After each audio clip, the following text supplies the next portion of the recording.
We had this project, Floating Territories, where we drove in a van through Italy and Greece, and we worked in a kind of similar way, like taking photographs, writing, all these things, but we were moving, like physically. And when we came here, this was very difficult for me, that we were standing still. And that everything around us was moving. So I had really it was really, kind of a confrontation, because like the attitude with which you travel when you move. I wanted to take that attitude, but for me it was a bit looking how I could integrate this attitude here when standing still. That was very interesting for me to. And the fluctuating, like the fluctuating state became now from moving to the rotonda. So I think the rotonda became like this fluctuating situation around, but also inside. Zama is a starting point, so you can directly go to your own interpretation of this So now we will object.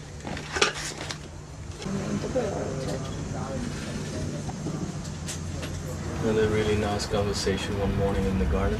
There's this Italian guy, and he came and he asked what this territory Flutuanti was all about.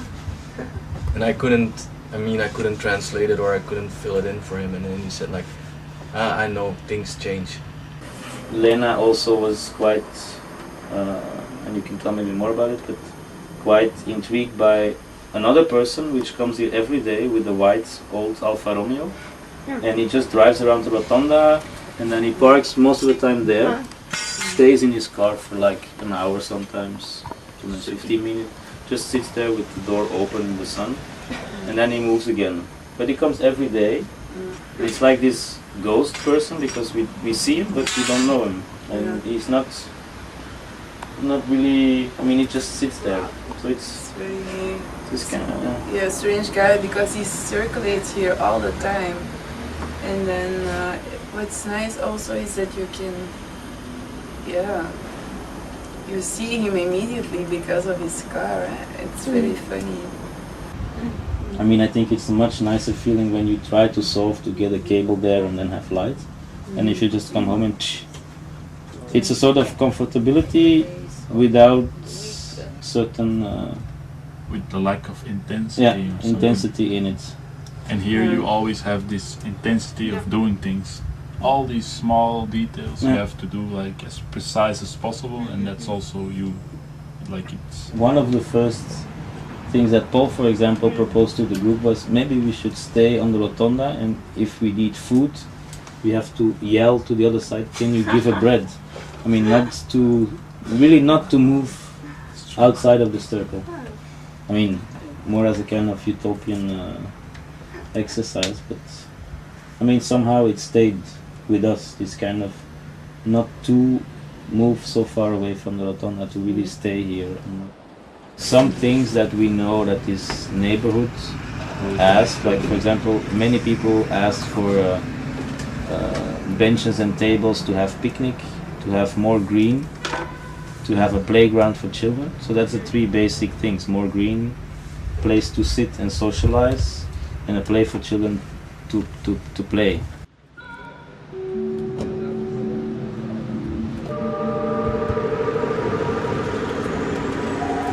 I think this tram could be crucial, like the people who are here, the artists, thinkers, how they deal with it, can keep the openness. No, because for example, and that's why, the benches there, in this new designed lane with the trees and the benches are so far away from each other that people cannot have a conversation.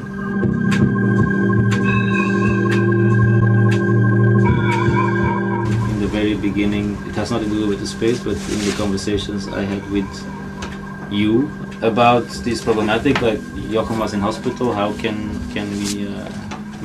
we move the time, because and it was suggested something, you come with 3 and he can come later, and we were quite resisted to come without him, which I think for us was important. It's like, or we come with the four of us, or we don't come. Conversation into, like, in the morning, slowly get together and do things.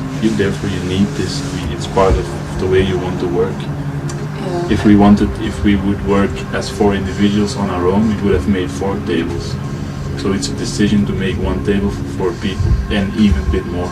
This kind of elements, I mean, it's part of how you want to work or how you want to live. It's a choice. It's a choice, and I think many of the choices that were made inside reflect towards the outside, and many things that then happen outside reflect again to what happens inside, because you're in a constant feedback loop between what's happening here, what's happening outside.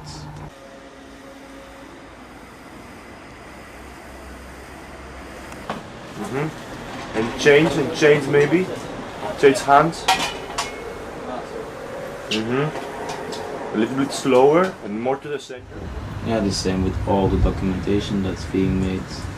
On the one hand it's documentation, on the other hand it's also it's a kind of process of, or a constant process of trying to understand the context you're working in, or how you relate to one another. I mean, it's Like, One main figure and something. that it's not about the object, not about the subject, but maybe something that happens in between the two. We'll come back with that publication and spread it around, as well to you as to people who live here. It's how, it will be a reflection rather than a documentation. I work, for example, a lot with archives, but the good thing about being here with the 4 of us and having this limit of 6 weeks, you have in these 6 weeks built an archive. So you have this archive, but it's quite controlled because it's a short, it's 6 weeks being together and building up this archive. And the good thing is that maybe this could be an opportunity to really communicate or to open up this archive publicly. So this paper, if it's in the archive, will be equal to a photograph, so we can also come back and put it in every mailbox. Because now the people here, they have some parts of our private space. They can sometimes see us walking in here, just coming out of the shower or having breakfast, or so it's certain parts of our private space they know because it's shown publicly, but lots of the things they don't know because it stays private. And it would be nice to somehow also communicate all the thinking and working behind, and the conversations behind the things they saw.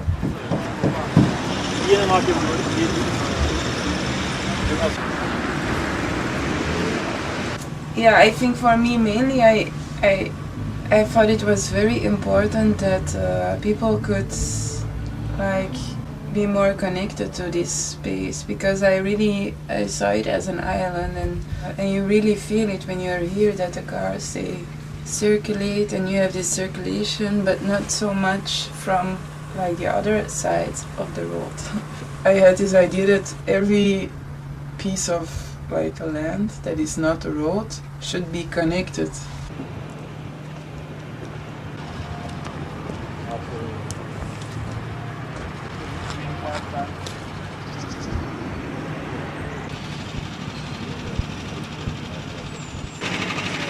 This idea of dropping a stone in the water, it's also like a generator, you do the movement and then it's the thing what we do here. It's but It's a then good more translation, visually. a visual translation of the way you want to work. And also, like Nico said, then afterwards, if they, for example, gonna put real zebra crossings, they can just go over. Yeah, and I think the resonance, the notion of the resonance is more interesting, I think, than just a connection between this part of the land and that part where the green car is standing. Because the resonance, it goes from here, it touches that piece of land and it comes back. It's a dialogue. Really, we were thinking about using color, and because they asked us not to use a typical color for zebra crossings or other signage, And then we were thinking about black because it's black, or maybe bluish black because it integrates in the surfaces. And why it's happening one day before we leave is just you The cannot predict situation. time. I mean, I think it's very beautiful that we can leave the day. The day before you leave, that you can leave this trace. Yeah, and I'm also happy that we can experience it even for one day. How does it feel to walk over that space? That Maybe you, only one morning.